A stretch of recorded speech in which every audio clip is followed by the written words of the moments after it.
several assumptions embedded in this modeling technique. So we try to learn this model.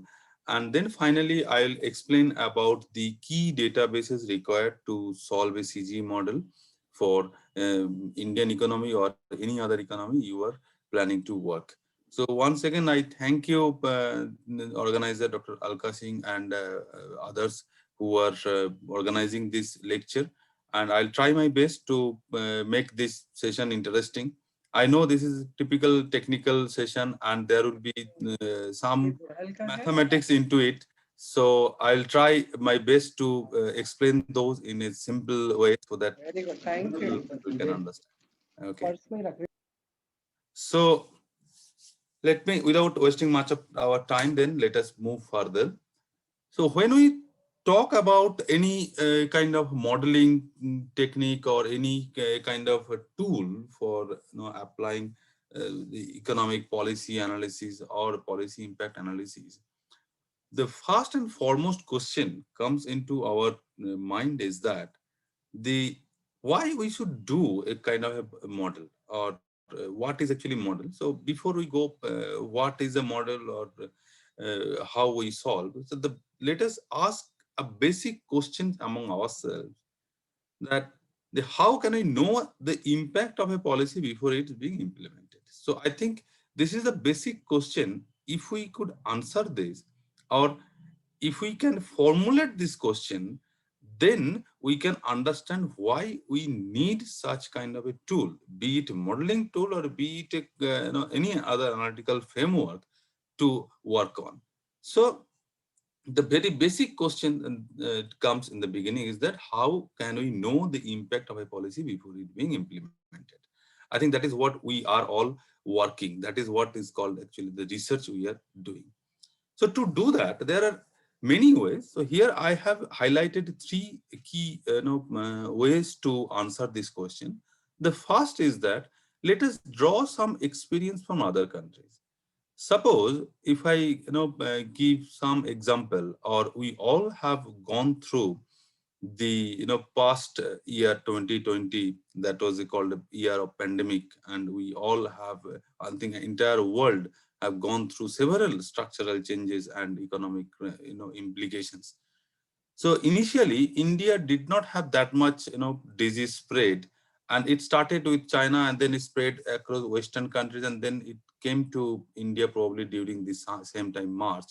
So then India also followed the kind of actions or measures that other countries started following in the form of economic lockdown and shutdown.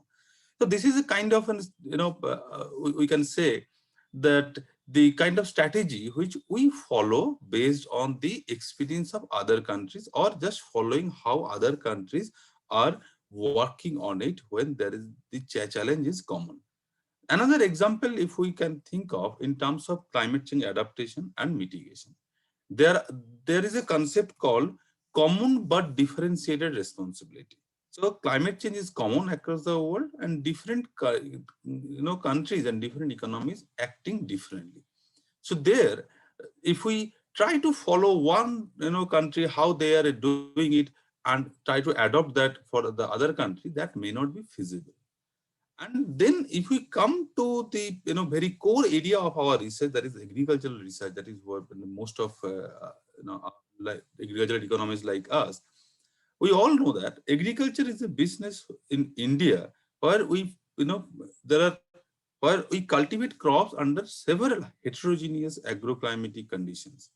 So there the in that sense, the any intervention that is feasible in one area may not be feasible to other.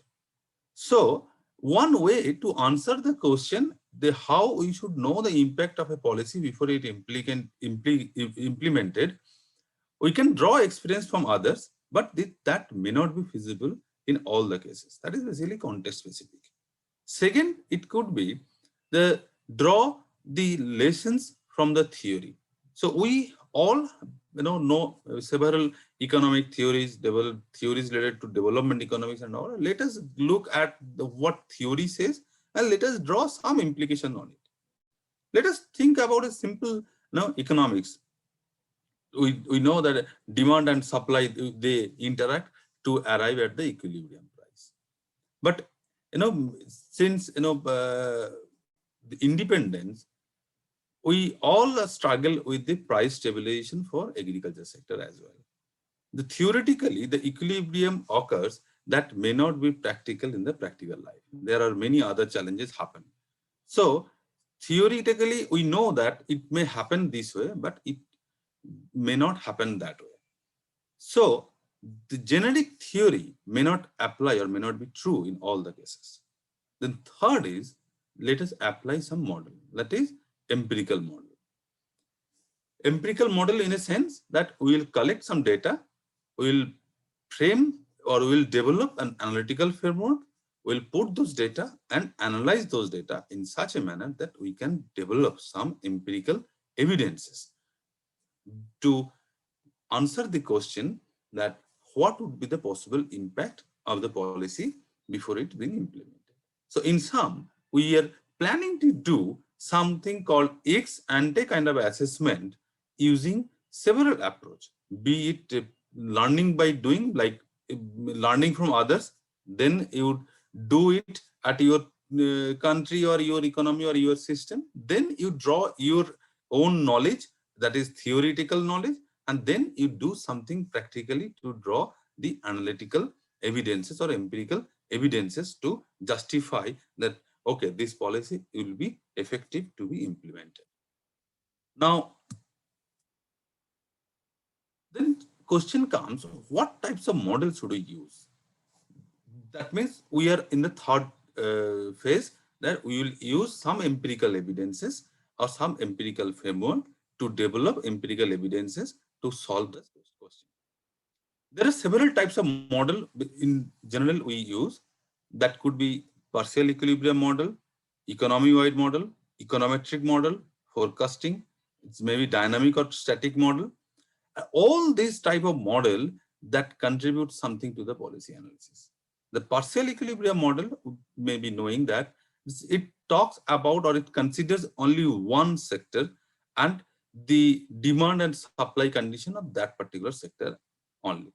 Let us take example that we are talking about agriculture. So it will take only agriculture sector, that means demand and supply of agricultural commodities. It may be one single commodity, then also we can say it's a partial equilibrium, or if you take all the agricultural commodities, but still we will call it partial equilibrium, because in the economy where agricultural GDP says 16% and rest of GDP coming from other sector, so even if we take entire agriculture, we may not reflect the entire economy-wide scenario. So that way it is a partial equilibrium.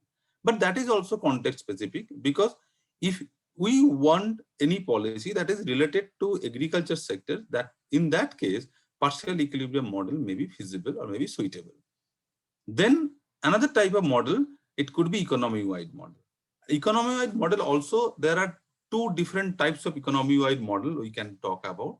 One is, it is macroeconomic model, and if you can recall your macroeconomic undergraduate class where we used to learn aggregate demand and aggregate supply curve, and we know that when aggregate demand and aggregate supply curve interact to have the macroeconomic equilibrium.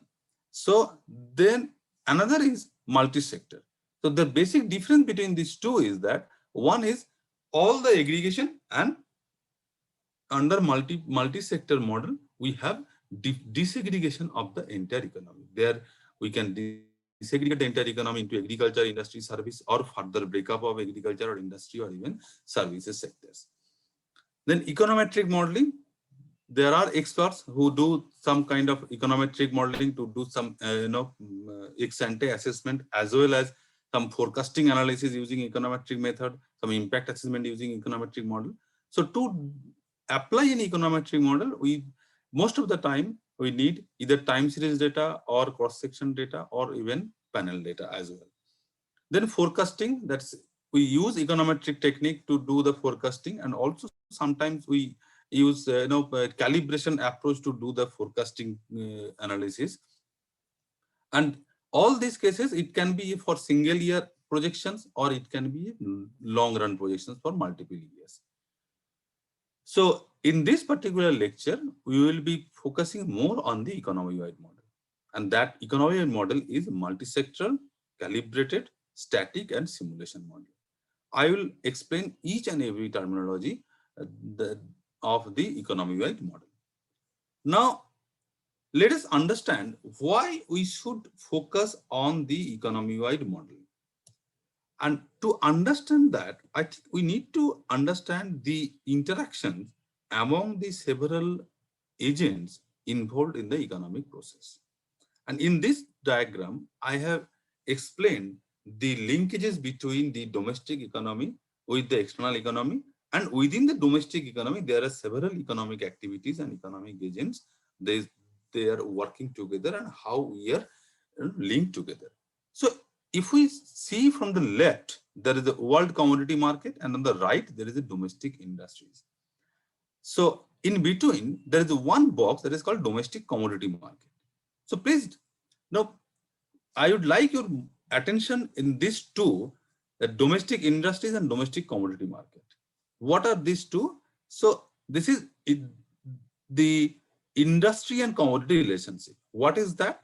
Industry is one which is producing multiple commodities, and commodities basically that is we are directly consuming or it can be used for by the industry for other commodity production like an intermediate input. So take an example that iron and steel industry, suppose they are producing not only steel product, but they are producing some other commodity as well.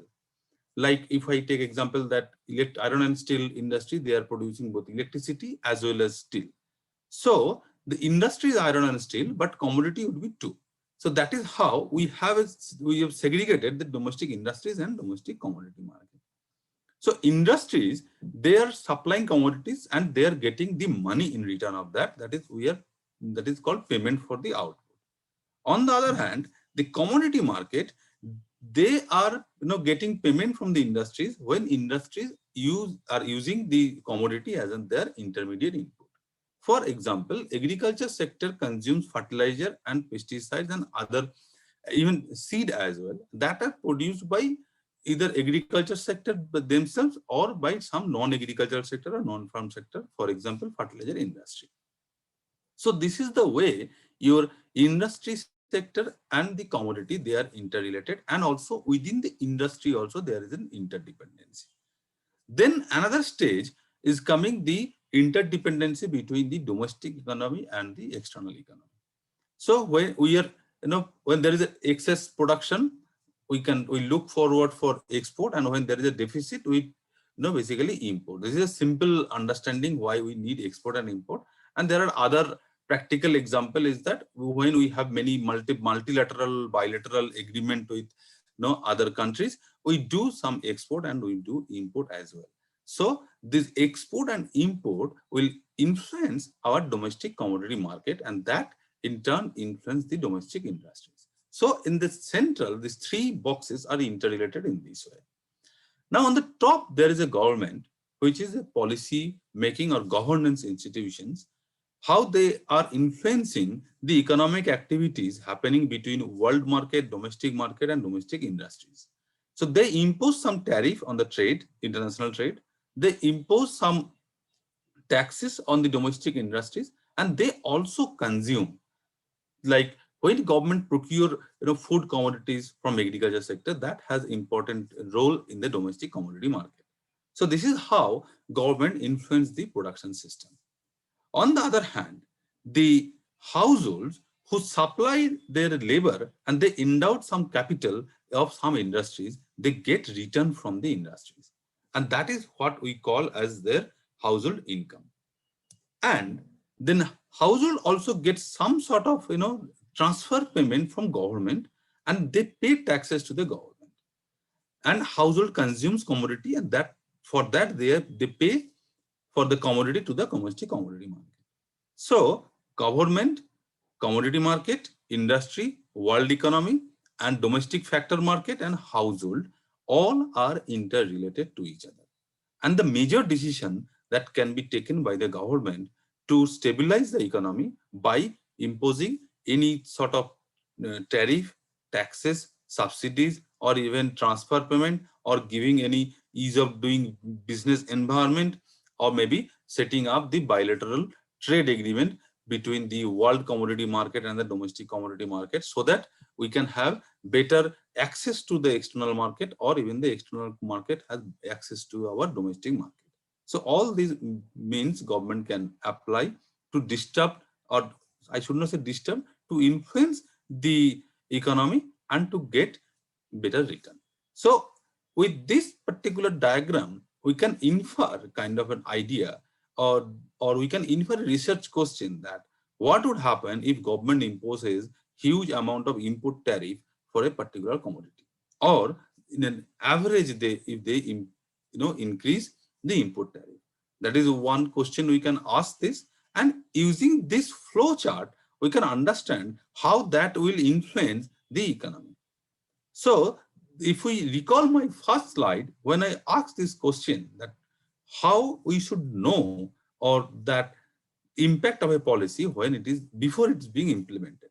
So there I mentioned that when we have some sort of theoretical understanding, we can understand, or we can infer what could be the impact. So this is the first step to move forward. So, and another example could be that if government impose any kind of taxes on household, then what will happen? Then that will impact their purchasing power, and then that will influence the domestic commodity market. So this is the way we have interrelated economic activities, and that we need to capture through the economy-wide modeling. Now what is economy-wide framework? So the flow chart, which I explained in the previous slide, that gives us few understanding, or that gives us a direction how to set up the economy-wide model, or what kind of framework we should follow. So the first and foremost thing is that the flow chart which I explained, that describe the whole economy, and it is disaggregated, not like macroeconomic aggregate demand and aggregate supply. Here, when we talk about domestic industries, we can disaggregate that industry into, say, agriculture, industry, mining, manufacturing, your services, your energy. So many ways you can disaggregate depending on the data available to you. Then structure. Then what is the industry structure? Whether we have all the industry together, one, or we have several industry. So like what kind of disaggregation we have. Then how industries are linked to each other. That is another important aspect comes into this framework. Then we have explained the factor market, and that factor market gives us a sense of labor market and income distribution. Basically, how the labor market is existing there, and then household is getting labor income by supplying their labor services to different industries, and different households gets different income depending on their skill, and also there are different opportunities of job. So the income inequality also occurs, and that is basically driven by the kind of household we are, and skill we have, and the economic system operating.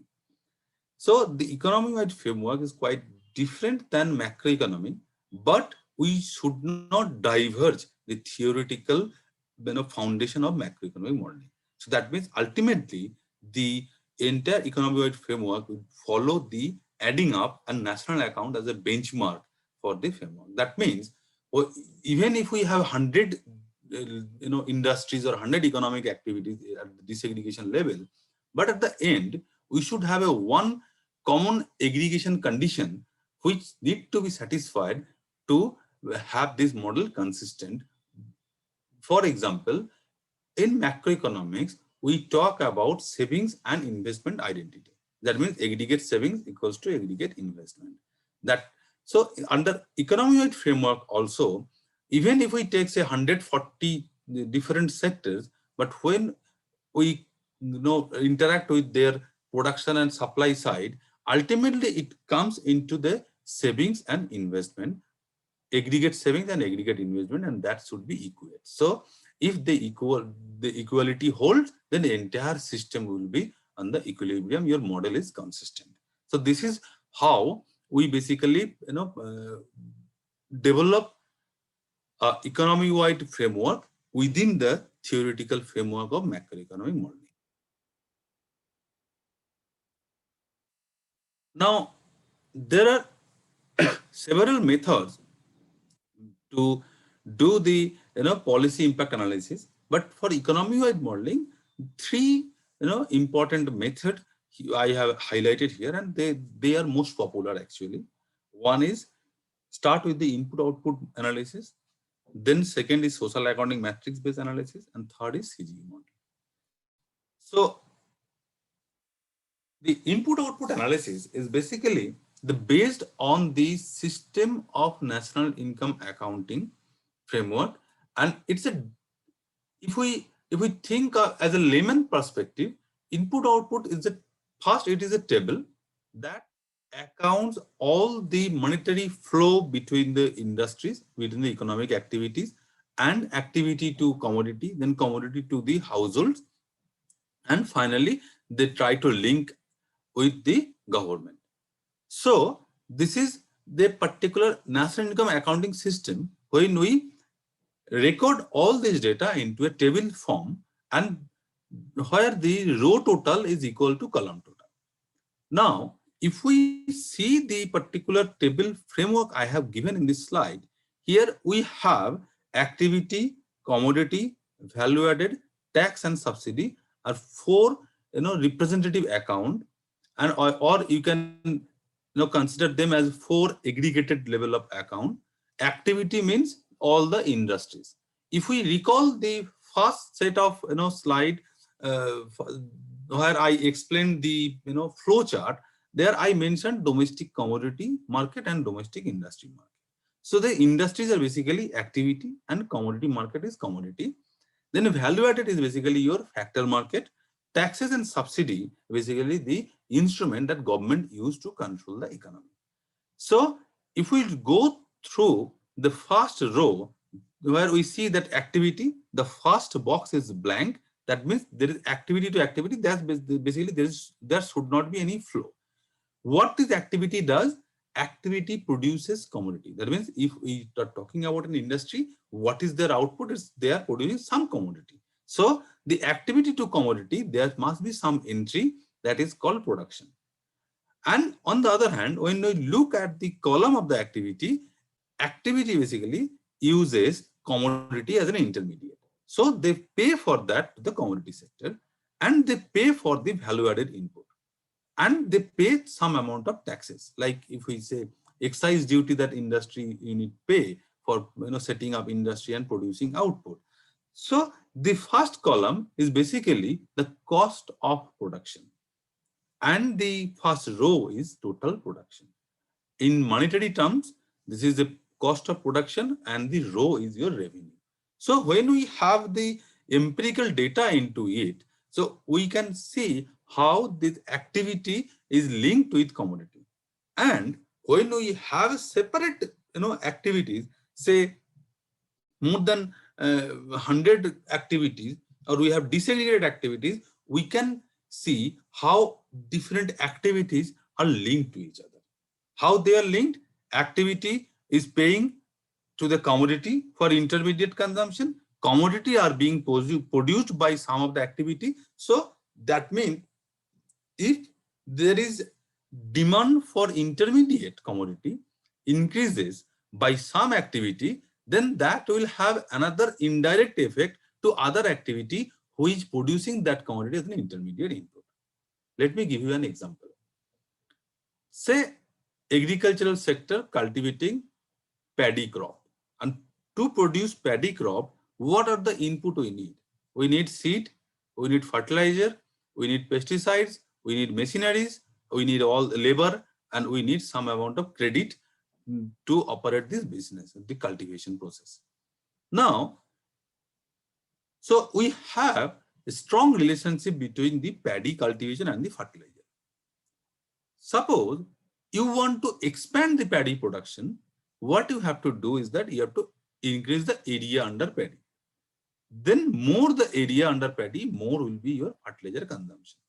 This is one way of expansion. The another way could be you apply more fertilizer to with the expectation that your yield will increase. So I'm not going to discuss or debate on that whether it is a vertical or whether it is a horizontal, but I'm giving a simple example that if I want to expand paddy production, then I have to expand the area under paddy. So accordingly, my demand for fertilizer will increase. So the fertilizer that's going to paddy sector as an intermediate, so the demand for fertilizer will increase. That will in turn increase the output of fertilizer sector. That means what? I can expand another or additional 1, 2, 3, 4, whatever be the area under paddy to increase paddy production if I have sufficient amount of fertilizer available. That means fertilizer sector has to produce that produce the amount that I am demanding here. So I would like your attention in this context also in detail so that we can proceed further and we can understand the CG model better. So what is happening here is that in this particular input-output framework, we are establishing inter-industry, inter-commodity, commodity-to-industry relationship. So I hope you could understand how one particular industries is linked with many other industries. Then, if we look at the commodity row, so one part of commodity output is going to activity as an intermediate. The another part is going to the final consumption. FC stands for final consumption, and that consumption basically by the households and sometimes government as well. Like if we talk about paddy, wheat, and other cereals that government directly, procure from the farmers. So that is basically the procurement or consumption by the government that they further supply it to the household at even sometimes free of cost or even at the subsidized price. Then a part of that commodity produce, we use as like capital formation or inventory. Like whatever you produce today, you have not sold entire amount, some of the amount or remain balance. So that balance or that surplus is basically your inventory accumulation. And that you keep as a store. This is one. Another, it could be like this year, whatever profit or whatever revenue you earn, you spend something on, say, machinery. You purchase a tractor. That basically a capital formation for you. So whatever monetary transaction you happen for the particular commodity sector, we have recorded under the row. So one transaction could be that the return for the commodity when we are supplying that commodity to an industry as an intermediate, return from the commodity when that commodity being consumed by the household or government. Then we are also getting some return when it is being kept as a capital good or somebody has purchased as a capital good. This particular component, gross fixed capital formation, need to be understood in detail in this context. If we look at the national account statistics, there we have two set of component of gross fixed capital formation. One is called gross fixed capital formation by type of assets, or another is gross fixed capital formation by industry of use. These two are different, but aggregate gross fixed capital formation is same. That means total gross fixed capital formation of Indian is same, but the approach is different. How they are different? When we are saying gross fixed capital formation by type of asset, that means we are talking about the capital asset that are being purchased by some industries, or the type of commodity purchased as their capital good. Then another concept is the gross fixed capital formation by industry of use. So that means the industry, they purchase that commodity. So if I give you an example, that agriculture sector purchase one tractor. So that tractor will go as a gross fixed capital formation for agriculture sector. In that case, this is gross fixed capital formation by industry of use. But when we call it that industry by type of asset, then it is basically the machinery commodity. So in the commodity sector, there must be a machinery commodity corresponding to which you will find some value for gross fixed capital formation. So that is basically the amount of machine sold as a gross fixed capital formation. Okay, but this particular row will not give you an information that whether this particular machine is owned for agriculture sector or for transport. For that, we need some additional table called investment or capital composition matrix to have that idea. But for this time being, we do not have that kind of capital composition matrix. But when we do the long run or dynamic CG model, we basically play with this particular component. So that was my purpose, to explain this gross fixed capital formation in this particular component of input output table. We'll proceed gradually to link how this input output table is linked with the CG model. Then the final column is called trade balance. Basically commodity which we export and commodity we import, the difference between that. So the input output table, when we see in this frame, it does not actually consider full circular flow of income. Why is not taking into account the full circular flow of income? Because it misses the linkages between household income and expenditure. If we recall the circular flow or the economy-wide framework which I explained using the flow diagram, there I have explained that there is a factor market, there is a labor and capital market, and households are connected with that factor market to get their wage and capital income. And that income is spent on the commodity. Now, here if we see, we have a value-added payment by the activity, and then we have final consumption. But we do not have an account that how much of this value added is going to what kind of household. Because if we see, there are say farmer households and non-farm household. Let us take an example. Farm household and non-farm household. So whatever agriculture income or the payment for agricultural labor, that should go to the person who is agricultural labor, or the household categorized as the agricultural labor household. And then if I take an activity that is service sector activity, and the service sector pays the labor as a salary, and that will go to the household, those are considered or categorized as a non-farm household or regular wage earning class of household. In our National Sample Survey Organization database, there are several category of household, categorization of household they have explained. One is self-employed in agriculture, self-employed in non-agriculture, regular wage salaries. So in this particular framework or in this particular table, we cannot establish the relationship between those type of households and how they are getting income. Then if we talk about the capital income, that for example, income from agricultural land, who will receive that income? That income will be received by the household who own the land. Or so we have to categorize household according to say land ownership, or we can say they are self-employed in agriculture, so they will get some sort of profit from agriculture sector. So the type of households and the type of income received are different, and we need a concrete or solid relationship between that, which this input table does not give that detailed accounting here.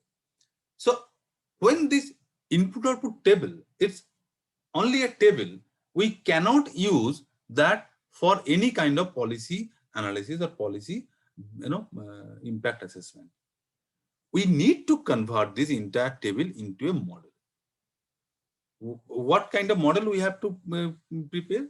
It's actually called a multiplier analysis model, and in a simple equation we write it's y equals to I minus a inverse multiplied by x.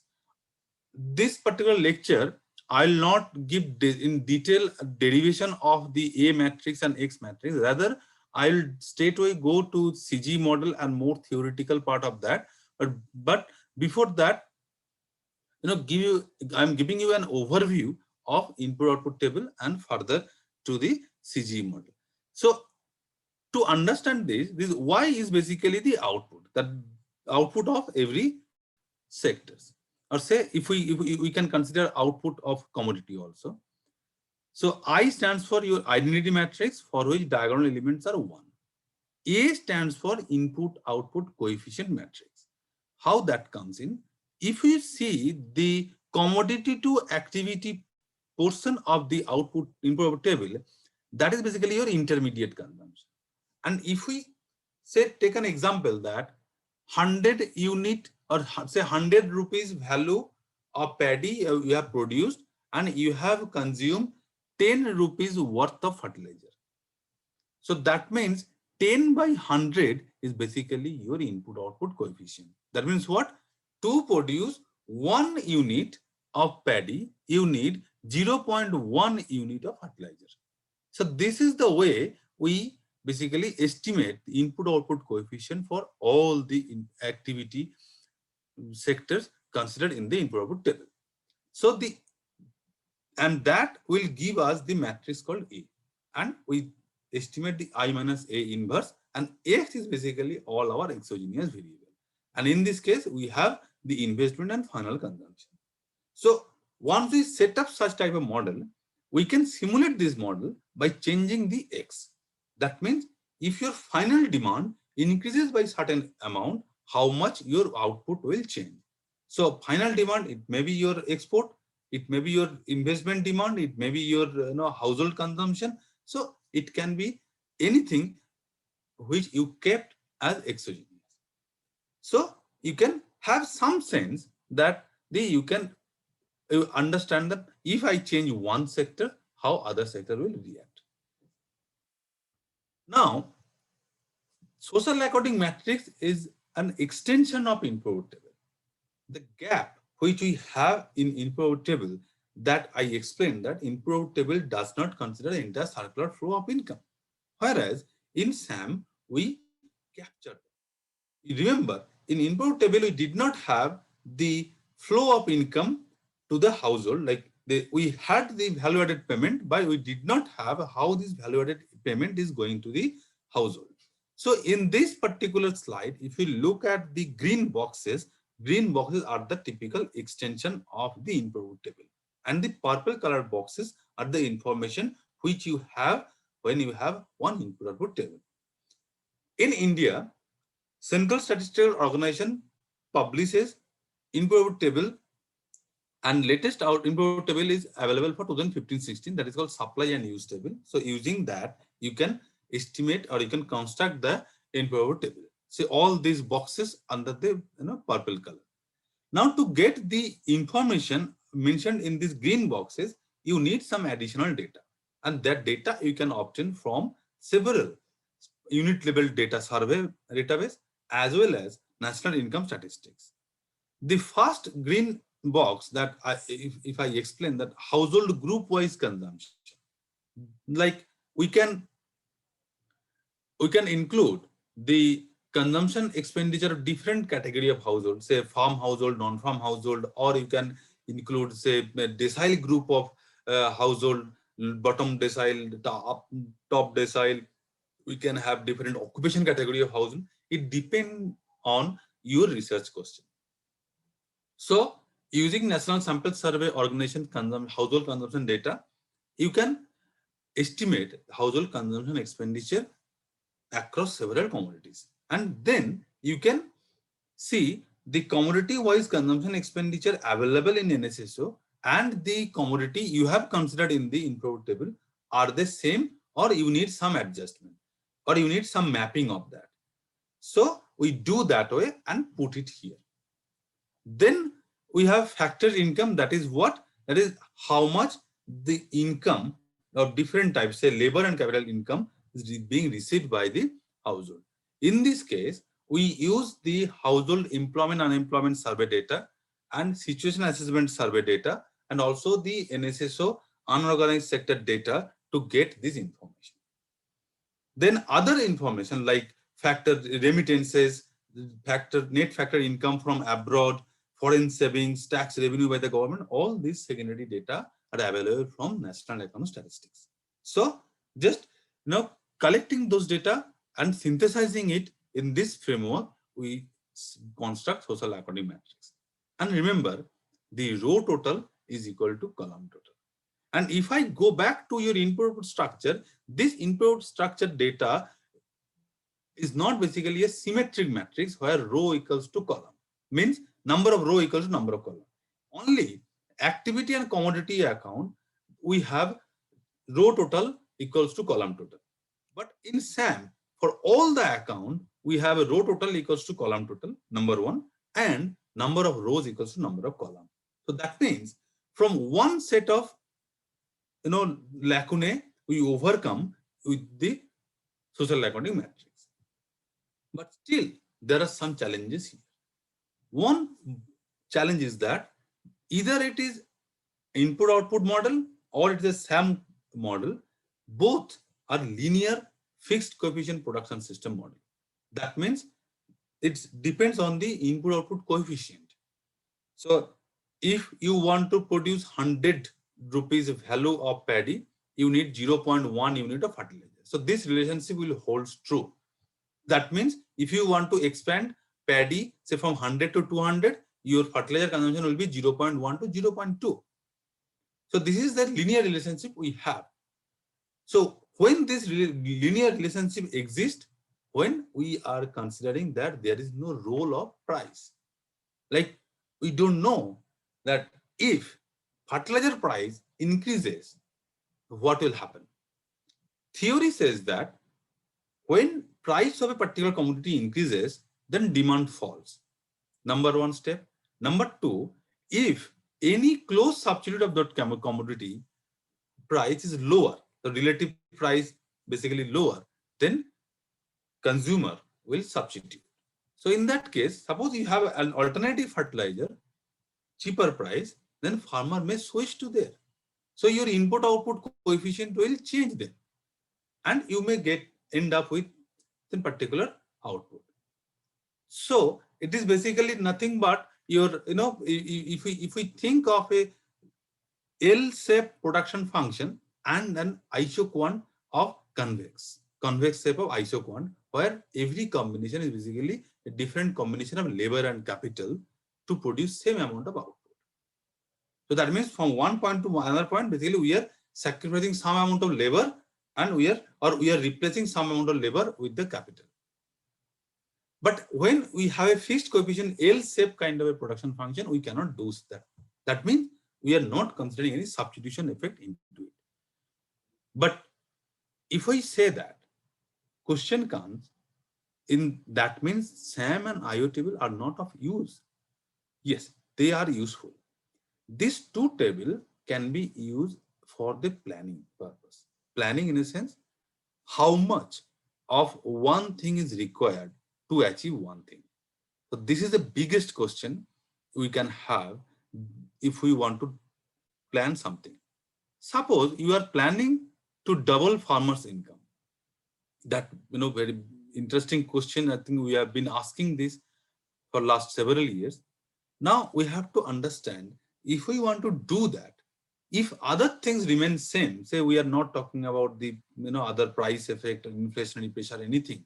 If we want to see in terms of real changes, then how much real changes would be required by other sectors?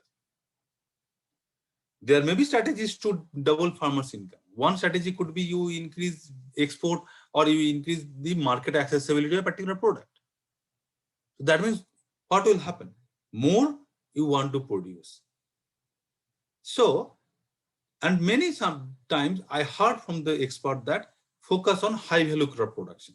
That will give better return to the farmers and that can lead to the farmers' income enhancement. So you are planning that I want to produce, say today I am producing some tons of vegetables, I want to double that vegetable production. And here we are assuming that the additional production will be absorbed by the market. So if it is so, then how much of other sectors' output will increase? This is the first question.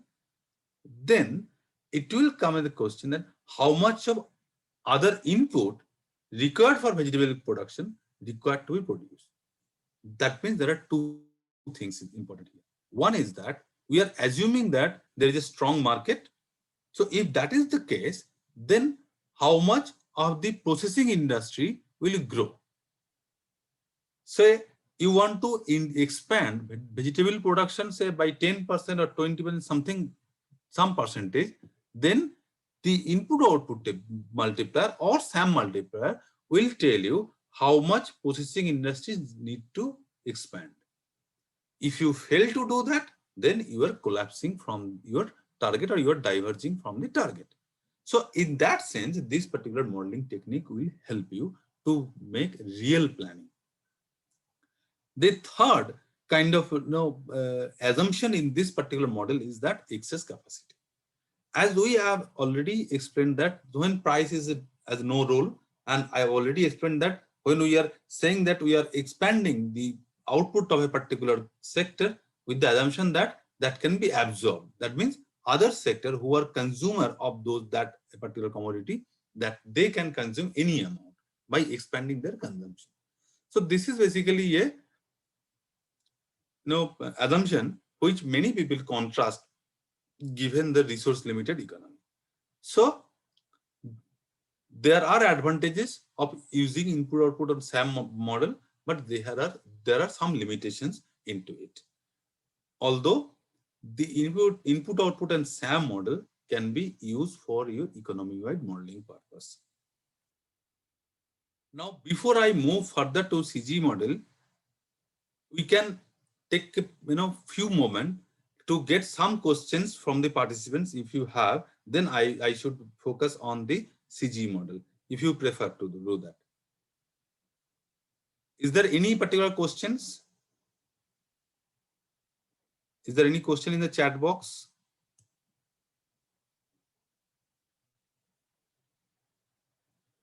Any questions, or shall I continue?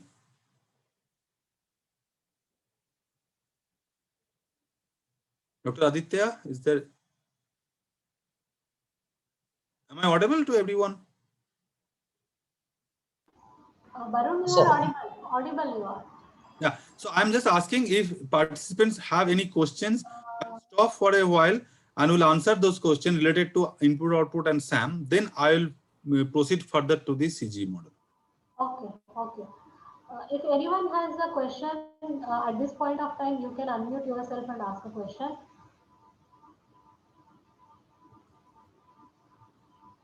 Varun, I think you can continue because I cannot see any questions in chat box also. Okay, fine. So if anyone has any question, they can put in the chat box, and Nityashri, you can remind me, or you can stop me if Sure. questions, and we'll try to answer that. Okay. So far I have given a brief overview about the input, output, and SAM framework and the model we can use for the planning purpose. Now we are moving forward to the computable general equilibrium model. What is CGE model?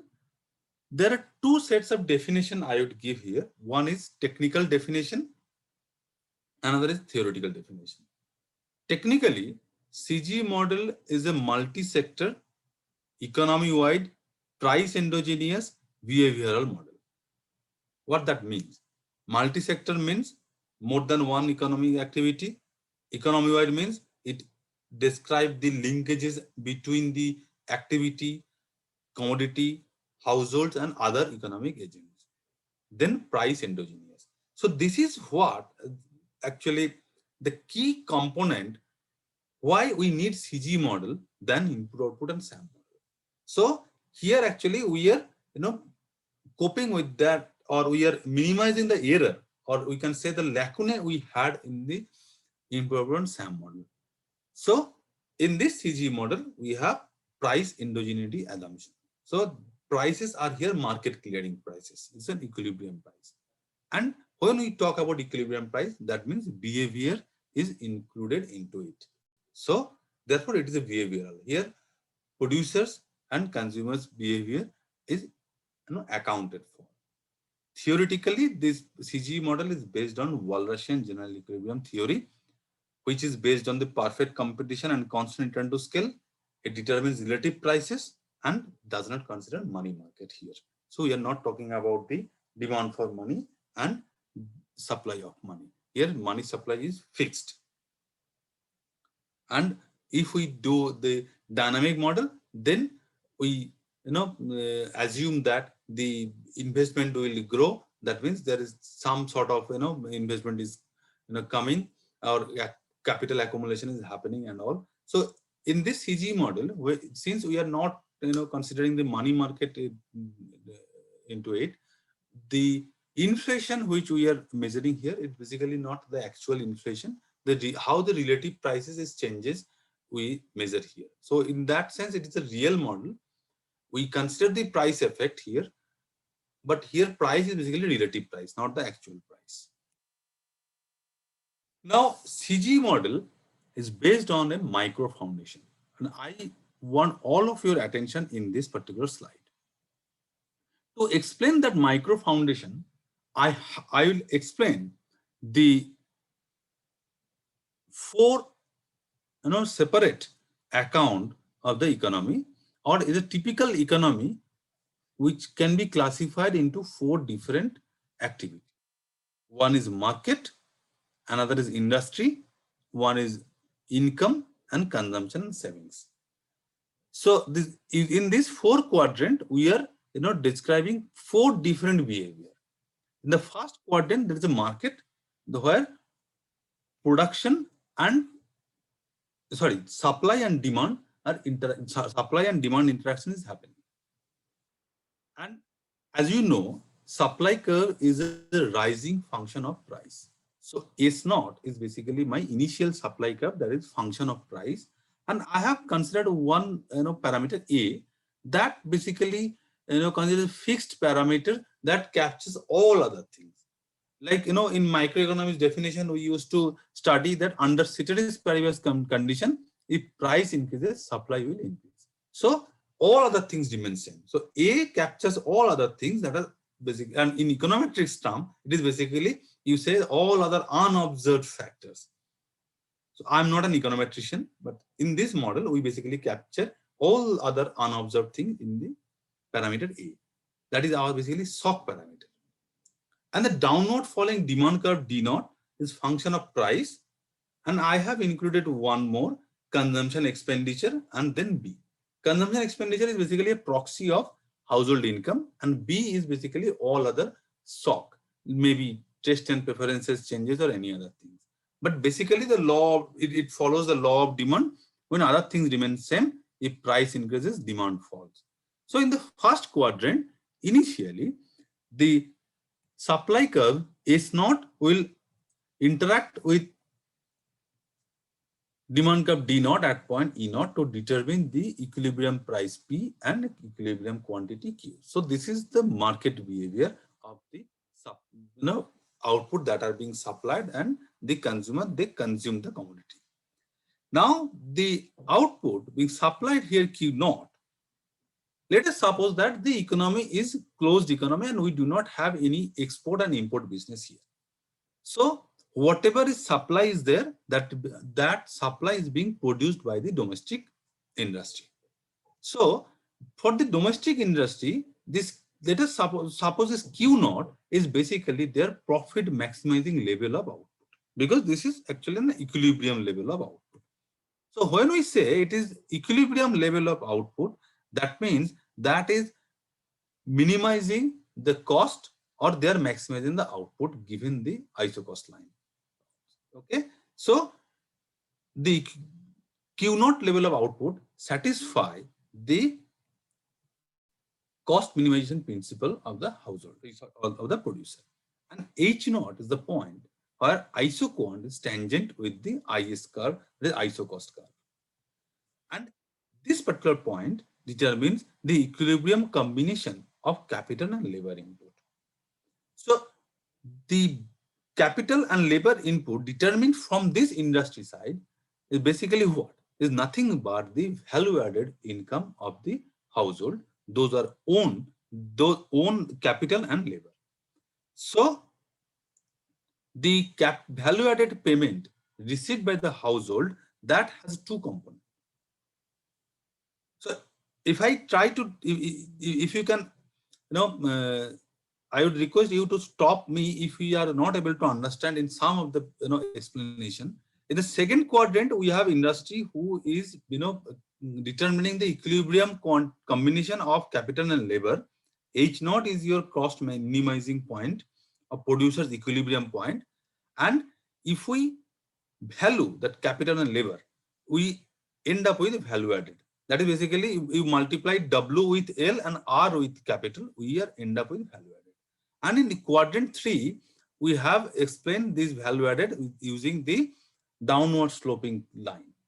And this downward sloping line has basically two set of component. One is the income tax and another is the disposable income. How they are linked? So if I see YD naught, that is from origin to YD naught, is basically total amount of disposable income. Whereas origin to the point where the VA naught line intersect is basically the total income if there is no income tax. That means if government takes a policy that I will not impose any taxes, then YD naught will be the point where a value added line intersect into the horizontal axis. But government imposes some amount of taxes, that is IT naught. So your whatever value added income you earn by supplying your labor and capital to the industry, a part of that income you pay government as a taxes, which government will take for their own development purpose. Now, the disposable income which household earn, they will spend on the consumption. And the consumption is typically a Keynesian kind of a consumption function, if you can recall, is a function of income. And there is a B parameter I have included just to explain any shock which we can give into the consumption function if needed for the analysis. And there is so the total disposable income that household earn, a part of that income they consume and a part they save. And savings curve is basically yet upward rising curve, but it starts from the negative axis because at the income level 0, there is savings is negative. So corresponding to YD naught, we determine two sets of observation. One is CE naught is your consumption expenditure and SV naught is basically your savings. And if you see in the quadrant 1, I have put the CE naught. This CE naught and this CE naught in quadrant 4 are same. That means the D naught demand curve when I have drawn is corresponding to the consumption expenditure explained in quadrant 4. That is basically the amount of money they're spending on the commodity. And as you know that if other things remain same and income increases, then your demand curve will shift either upward if income rises. If income falls, demand curve will shift parallel to the downward. So this is you can see the baseline situation where you have explained the interaction between the demand and supply, then output maximization or the profit maximization of the industry, then your household income and their consumption function. So in absence of external market, you have interaction between the household, the industry, supply and the government that we can explain using this particular diagram. And this is basically a 4 different microeconomics theory we have explained here. Right? Now, suppose there is a shock in the industry, in the supply, and suddenly supply curve shifted backward to point E1. So what will happen? At that price, if demand line remains same at point D naught, your total equilibrium output will shift from Q naught to Q1. So initially, you may feel that, okay, if supply say fell down by 10% due to some reason, maybe there is a closure. Like lockdown happened in last year. There is a closure that you cannot supply. Even if you have all the things, you cannot supply. Or any other things we can imagine, which are unexplained or which are not explained on the price factor. There can be other non-price factor which, due to which your supply curve shifted backward. So new equilibrium point came into E1. So initially we may think that your output will fall by the amount your supply curve shifted and the type of demand you have, like the elasticity of demand as well, because it will depend on the slope of demand curve as well. But in reality, your output will not remain at Q1. Why? Let us examine that further.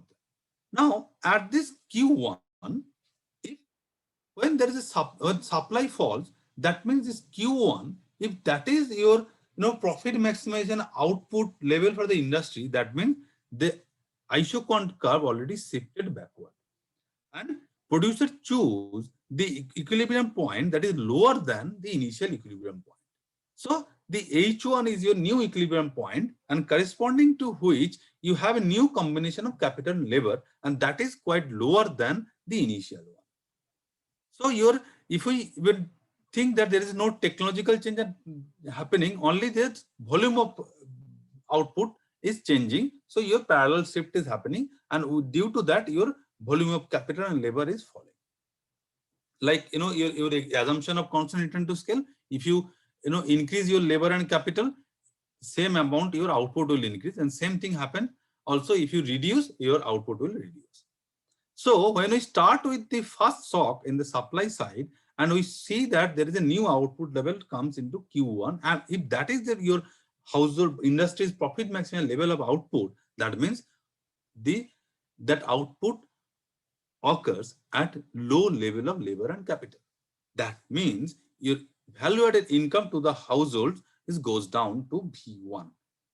So even if the tax rate remains same, so then your government tax revenue will fall down, and disposable income of the household will also fall down at YD1. So your new consumption expenditure will be CE1.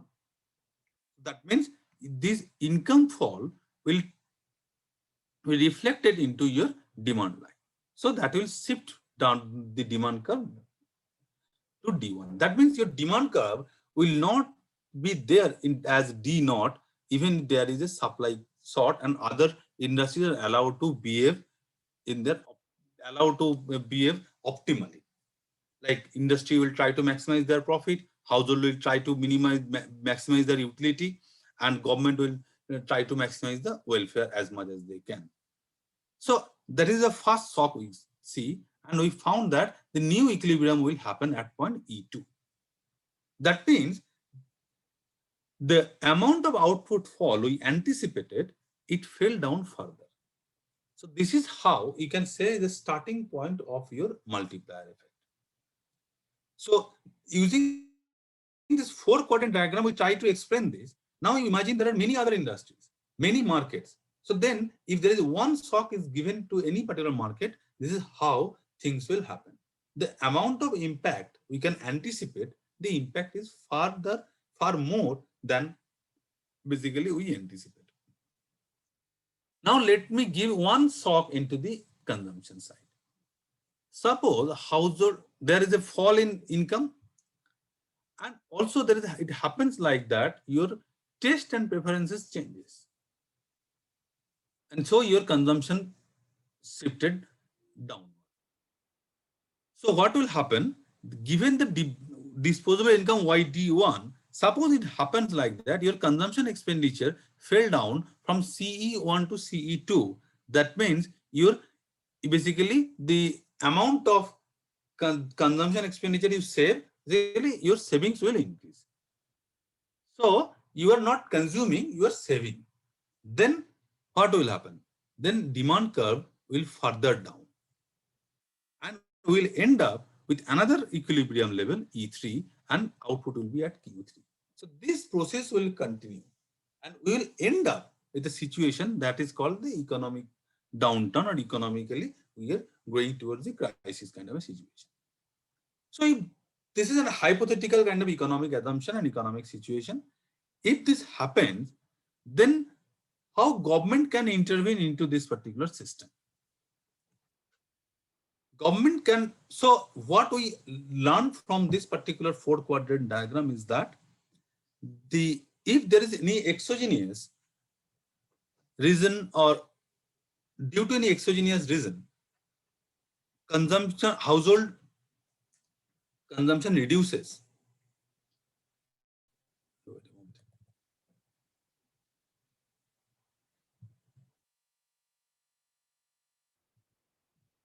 Hello, am I audible to everyone? Yes, sir. Okay. Okay, sorry, there is some problem.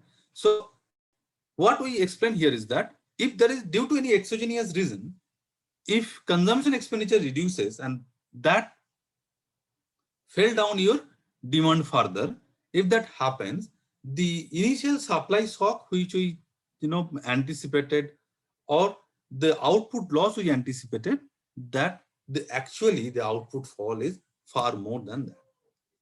The savings will increase, but unless you have demand there, that savings will no longer be used. I think that is quite similar to the understanding which we had called the paradox of thrift kind of a situation. So it is quite similar to that type of shock I wanted to explain here. Then finally the message is that the actual quantity sold is much lower than the anticipated. So we are heading towards the economic crisis. Now, let us see how government can intervene or can play important role. So government can intervene with cheaper credit. Suppose they want to boost the supply, so they can give cheaper credit supply so that your capital cost will be reduced and you can employ more capital. So what will happen? The new red line of ISO cost line is showing that your capital becomes cheaper, but there is no further intervention on the labor, so labor price will remain same. So you have new equilibrium point at H11, and corresponding to that ISO cost line, you have new level of output Q11. So you have slight panacea into the economic system, and that will give some additional income and employment as well, and that will give the income to the household. And on the other hand, government can also give some income transfer to the household to boost the demand. So then what will happen? Your demand curve will shift to the right from D2 towards D1, and further it may reach towards D0. So this is how government can intervene from one to recover the economic crisis that we anticipated. So the previous two diagram which I explained here, let me keep that one. Yes. So this particular diagram explains basically a micro foundation of the economy-wide model, or you can say the CGE model. Why micro foundation? Because here the four quadrant explain four different microeconomic theory. One is the demand supply, one is the producer's maximization principle, household income, and consumption behavior. So when we add them up, we are heading towards an macroeconomic aggregation situation that will come in the later stage. So now let us move to the CGE model. Now, CGE model in this world, actually, it started from 1960. You may be surprised to see that why I'm mentioning about 1960, whereas the Walrasian and neoclassical or classical economy started way back. Adam Smith in 1760, Wealth of Nations book published and all other things. Yes, that's true. But what happened? Before that, we did not have much knowledge about applying computer for the data analysis. So the model which we had before to 1960, or most of the model are the theoretical model. And in the decade of 1920s, Leontief developed the first input-output table for the US economy. And that was the first sort of approach, or you can say accounting approach of or keeping the national accounting data in such a way that you can analyze or anticipate the shock if there is any changes happen on the demand side. So that was, you can say, birth of the input output table in the in this world. Then by 1949, almost 46 countries adopted that method, and in India, the input output table method, they adopted this method way back in 1950s by ISI Delhi. Then during 1960s, central government, like Central Statistical Organization, they started adopting that concept and they started publishing the input output table almost every 5 years interval. And latest is 2015-16 supply use table being published. Now, in 1935-36, Richard Stone, extended that input output table and constructed the social accounting matrix by including the income distribution part. And Leontief received Nobel Prize in the year 1969. And later on, probably Richard Stone also received Nobel Prize. I forgot the year. But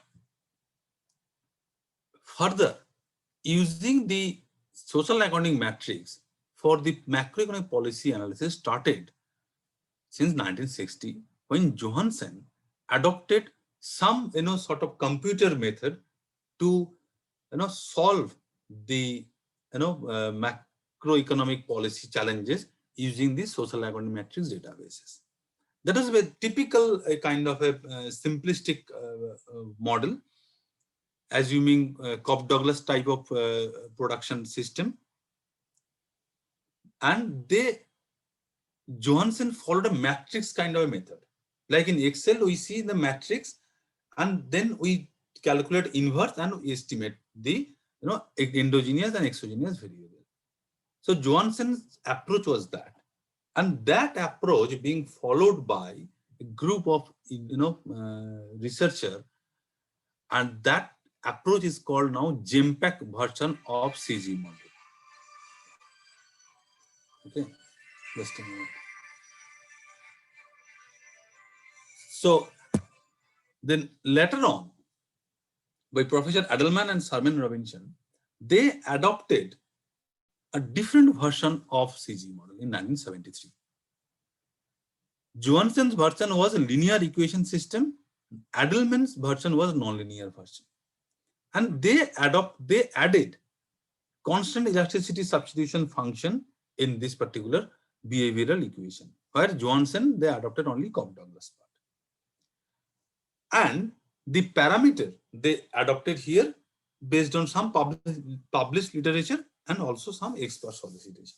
Parameter means, if you can recall your microeconomics knowledge of Cobb-Douglas equation, it's basically Q equals to A, K to the power alpha, L to the power beta.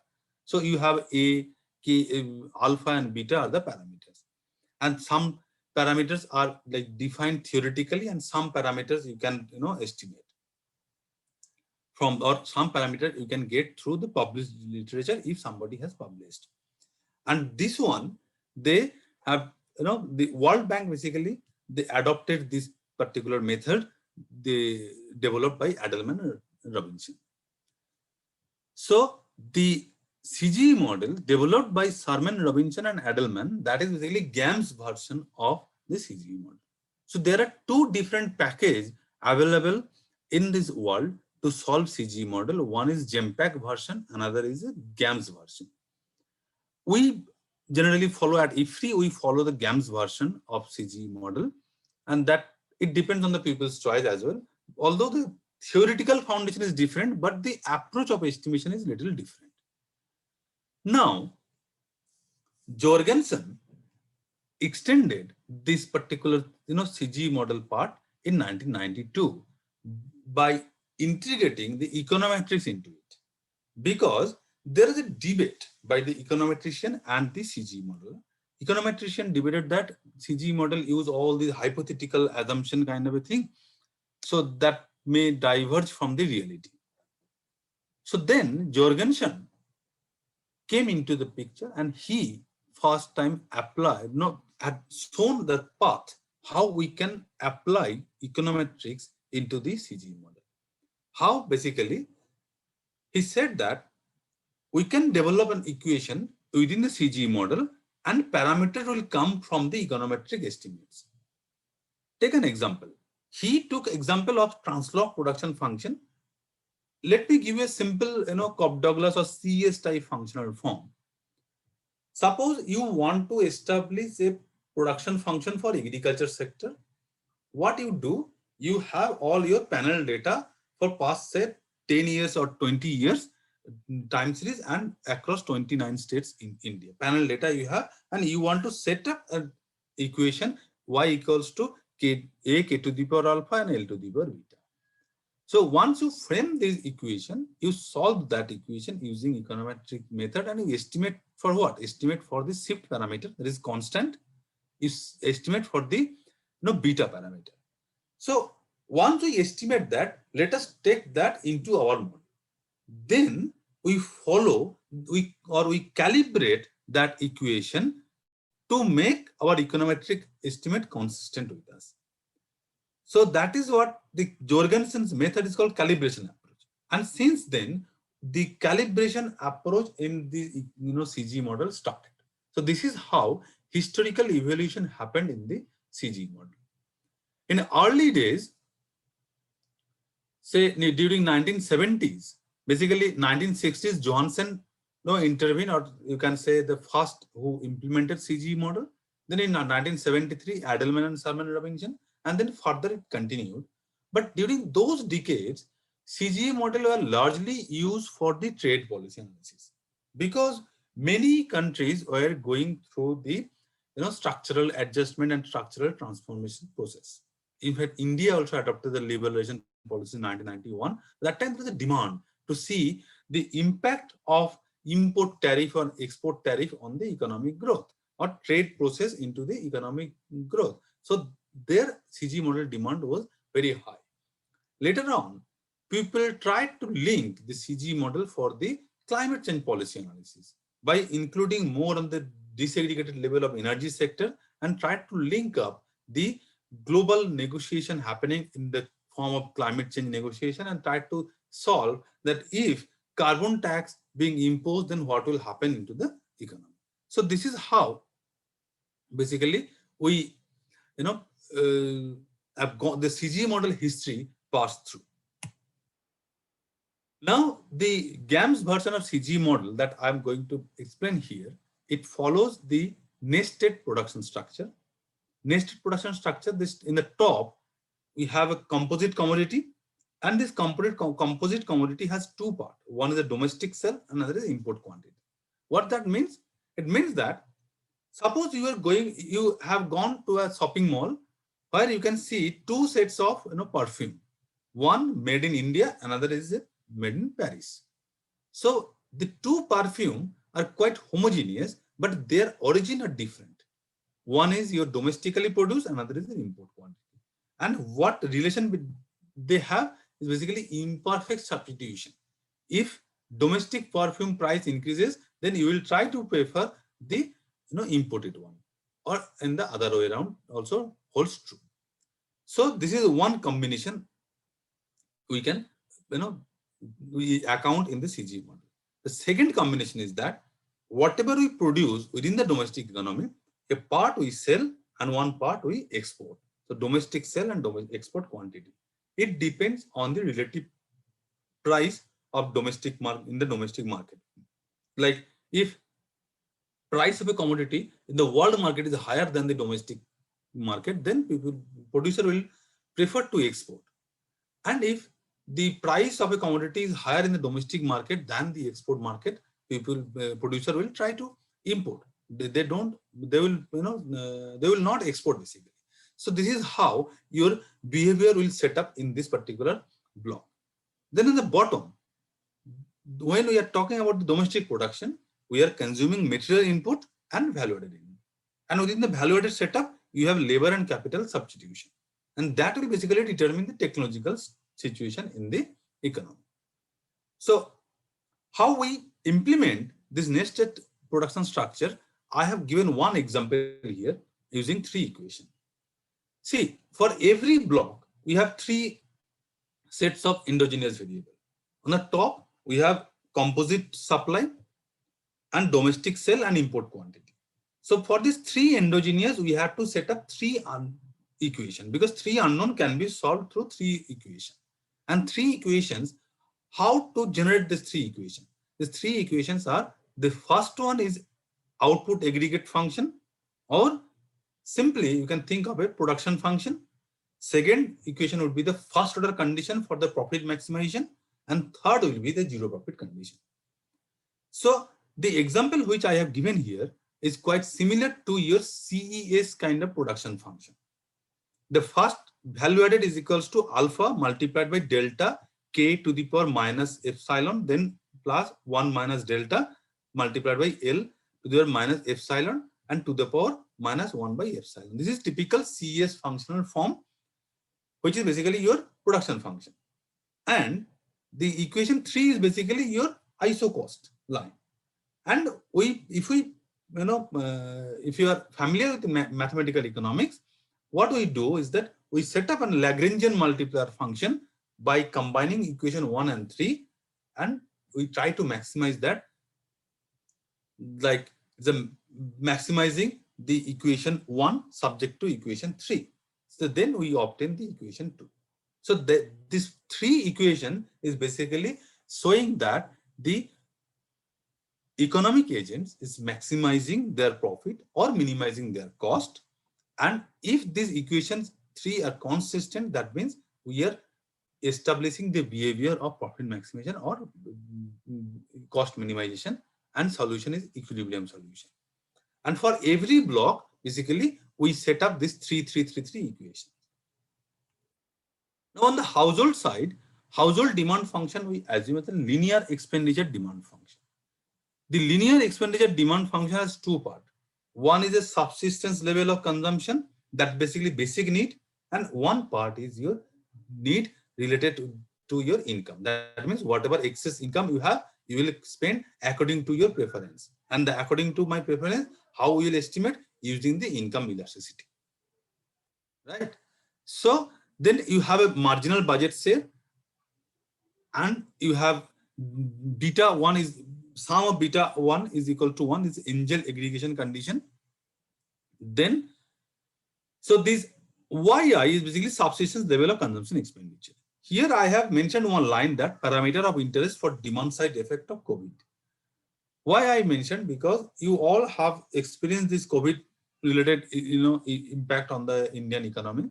Suppose you want to apply such type of shock into the demand function, then you have to consider this gamma function. That means what? You are locked down at your home. You are not allowed to go out. So your basic demand also goes down. Like your basic demand was to travel to some places, to go to the shopping complex, to go to the theater hall and other things. So all those basic consumption also was not there. You were supposed to consume additional few clothes. You did not go to the shopping mall, so you did not purchase. So there are many such demand or commodity component which we could not consume because of lockdown or because of the fear of the virus, or to maintain the social distancing. So if that is happened, so you have to give the shock into that to solve the model. Now, why linear expenditure system?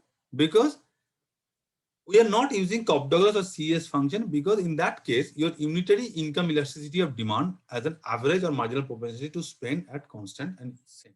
So that means your income elasticity of demand will not vary, but that is what is important when we do any kind of a simulation.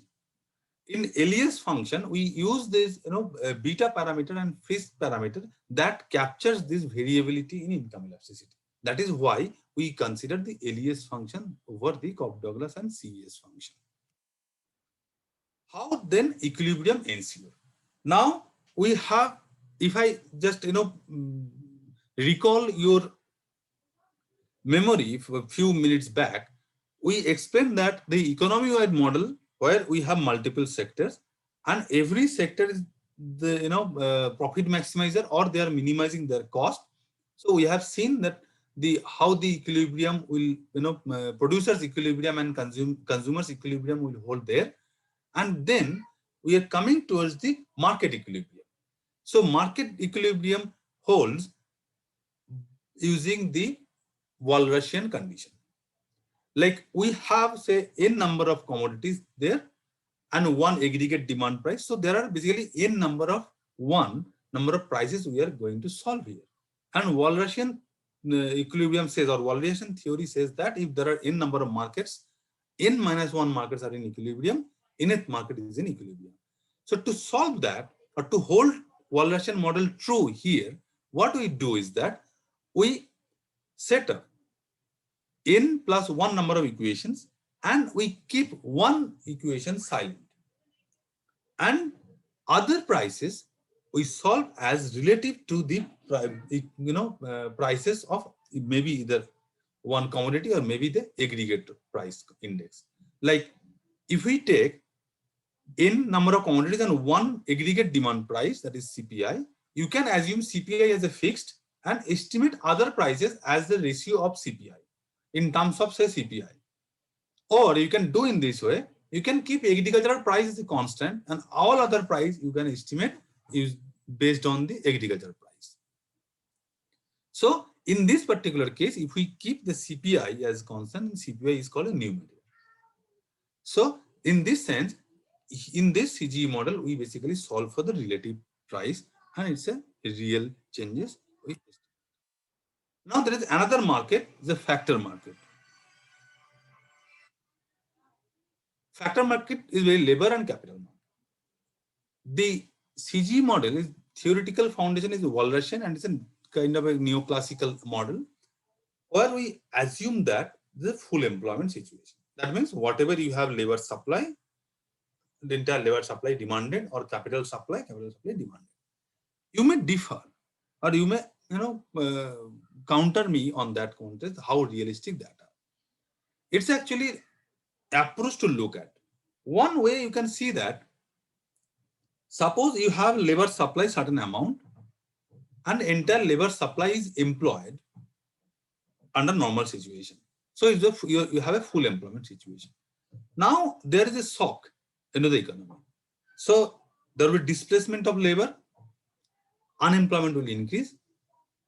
Unemployment will increase when your wage rate is fixed.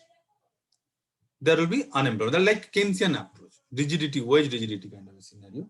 Then there will be some unemployment. Then what will happen? Your total income will also fall. Like wage income, if we say W multiplied by L equals to say 100. Now L falls down by certain amount, then what will happen? Even if your wage rate remains same, your total income will fall down. On the other hand, using the classical approach in the CGE model, what we are saying that your labor demand will always be equal to labor supply. Your wage rate will adjust. So then what will happen? Suppose industry is in a situation to displace the labor. Without displacing, they are saying that, okay, I will not displace you, but I will pay you half of the salary. But you have two choices. Either you quit the job or you work on that. So in the economy, we are assuming that nobody will let unemployed. They will work, but they will work at a lower wage. So your aggregate income will fall down.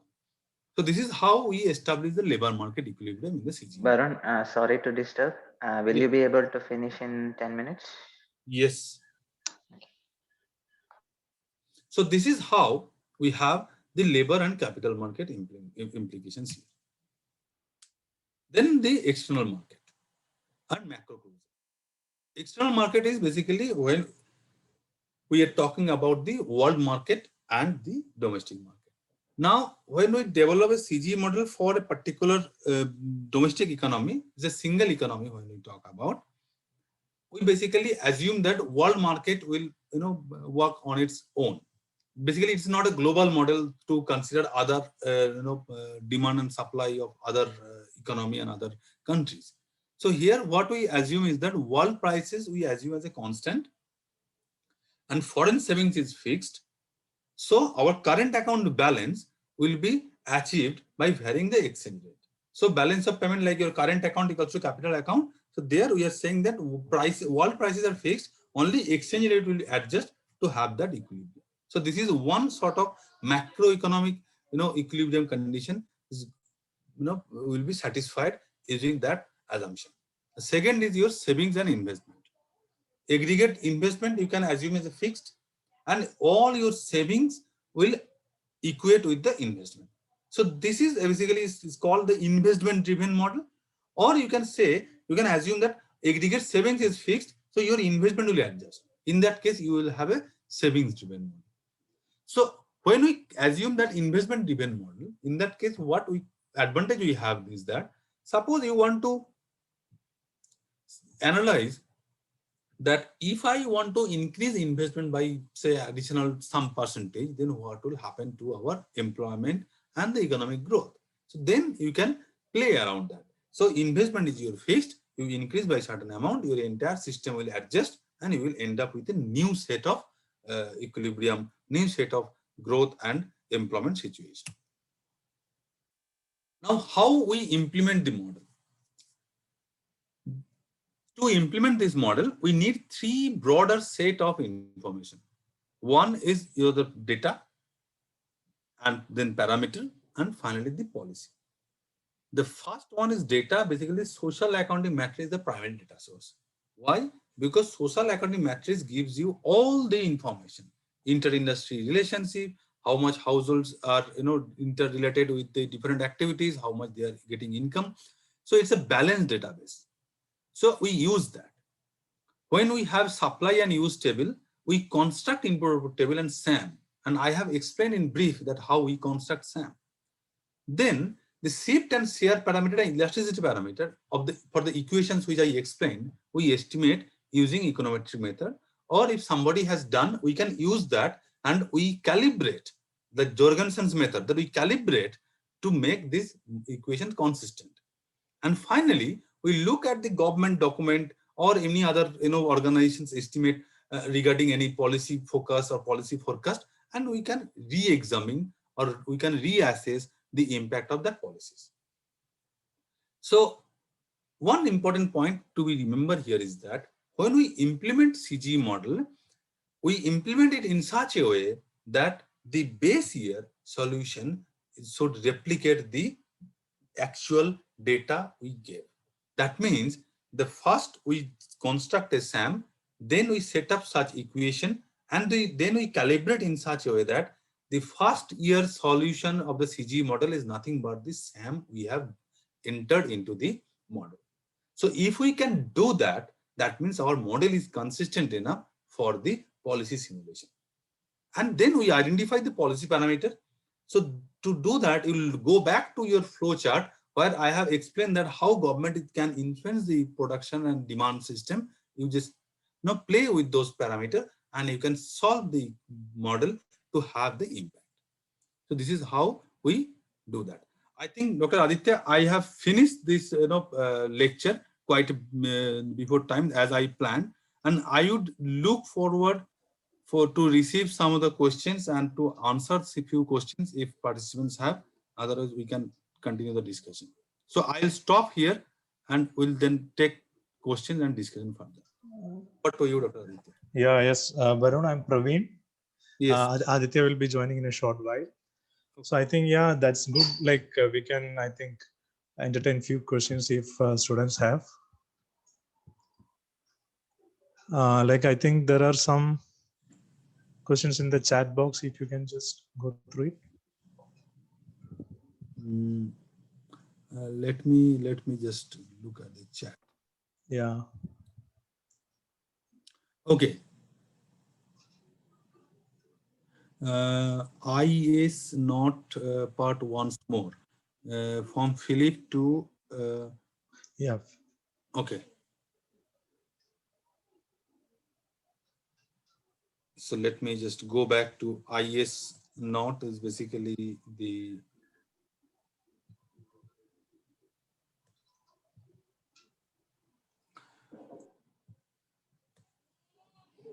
so the question Philip asked about the IS naught. Yes. So here it is basically the IS naught is ISO cost line. That is basically WL plus RK equals to cost. Okay. So this is basically the, you can say, zero profit condition for the, industry. And the cost minimization principle says that when ISO cost line tangent to the ISO quant. Okay. So this particular point. So this point is refers to the first order condition, which I explained in the nested diagram, that capital by labor equals to something. Okay. So this is basically your ISO cost line, or you can say the zero profit condition that I explained in this equation, the equation 3. This PVA multiplied by VA equal to W multiplied by R plus R multiplied by K. So this is basically your IS naught, and VA is basically your ISO quant, and the point H naught determine the equation 2. Okay. So I hope I could explain your question. Then let me look at other. Let me look at the chat box. There is another question about, can you explain how aggregate investment is fixed? It is basically, if you recall my lecture on gross fixed capital formation, so that is basically, we see when we implement CGE model, SAM is our basic database, and SAM is an extension of input table. So in the SAM, we have one account called gross fixed capital formation that we use as investment. So aggregate gross fixed capital formation of the economy we keep as constant, and then that should be financed through the savings. Okay, so this is how we keep that as a fixed. Is there any other questions if anyone wants to ask? If there are any question, you can unmute yourself and ask. Hello, sir. Yes. Good evening. Sir, I Good just wanted to understand the transition that you told about from Edelman to Jorgensen regarding the development of the model. You told that Jorgensen, he incorporated the econometric specification. So just that part I wanted to understand. Okay, that's a very good question. And thank you for remembering me. I forgot to mention here. Look at this particular algorithm, the equation 1, 2, 3, and let me recall the transition from Edelman to Jorgensen. See, when Edelman and Salmon-Robinson, they implemented the CG model, all the elasticity parameter, all these parameter in this CS function, if you look at equation 1, this parameter they use from some elasticity, some published literature or some expert solicitation they did. And generally, people use Cobb-Douglas function where elasticity is basically 1. You don't need to put much effort on it. Now, what Jorgensen did, he solved this equation 1 using econometric method, and he estimated all these coefficient and elasticity parameter. Now, then what we do, we use the parameter say E here in equation 1 from the econometrics method, and delta is share parameter that we get from SAM. K is initial value of capital we can get from SAM. L is initial value of labor we can get from SAM. So now the equation 1 has two combination. One is using SAM, another is using econometric. So it is alpha parameter, although we can get it from our econometrics, but we will not use that. What we'll do, we have this value added value from SAM. So we'll keep alpha unknown and we'll estimate alpha is equal to value added divided by the rest of the part in the right hand side of the equation. So that means the estimates you got, like E estimate you got from the econometric estimate, you are adjusting that by the parameter called alpha. You got my point? Okay, sir. This is how Jorgensen said it's a calibration approach. This is what actually calibration. Because Jorgensen's alpha estimate, if we take, that alpha was based on all the historical data. But CG model takes only 1 year data, that is SAM. So that may not be consistent. So we do the calibration to make that consistent. Okay, Thank you. Thank you, sir. thank you. Any more questions? Hello, sir. Good evening, sir. Vijayalakshmi, can you speak bit louder? Good evening, sir. Hello. Am I audible, sir? Barun, can you hear her? I can hear very light voice, very soft voice. Maybe I may not be able to listen properly, but anyway, you try. Or you can write in the box, I can see and I can respond to that. Yes, sir. Meanwhile, if anyone else have a question, please.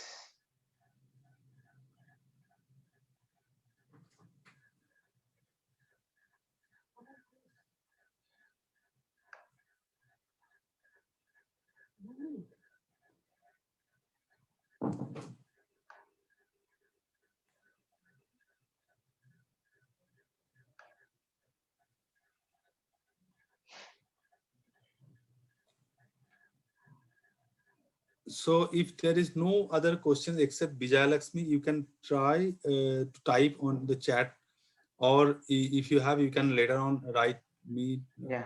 Or, So I think Barun, we will do one thing. We will collect the question and mail you. right, that will be great. Yes. Okay. So I think you can stop sharing. Let me do that.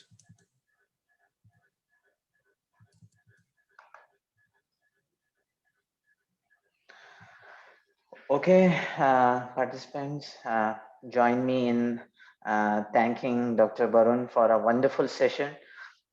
He explained in detail about the computable general equilibrium, also about the basics of input-output matrix, the SAM, everything. And it was also like a class on macroeconomics. So it was very nice and I really enjoyed the session. And for your information, Barun is also known for his marathon lectures at IRI. So we usually give him one full day for this social accounting matrix. And the surprising thing is, I think he never gets tired while teaching.